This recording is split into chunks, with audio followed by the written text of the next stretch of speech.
Hi guys, in front of me is Samsung Galaxy F04 and let me show you how to change wallpaper on this device. So at first, open the settings, then find and select wallpaper and style and click on change wallpapers. You can choose one from the following albums to select your wallpaper from. If you will open wallpaper services, you will be able to set some dynamic lock screen. Here you also got several interesting stuff. You will just have to go through all the in-common details. So you can grab also colors, graphical wallpapers, all your albums and featured. And I would like to pick one from this default wallpapers, for example this one. Then if you would like to set it for both lock and home screen, just leave it this way.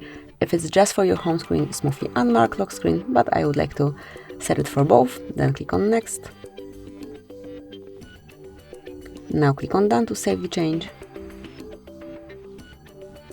And that's it. As you can see from now on, this brand new wallpaper is covering both your home and also lock screen. Thank you for watching. Please subscribe our channel and leave the thumbs up.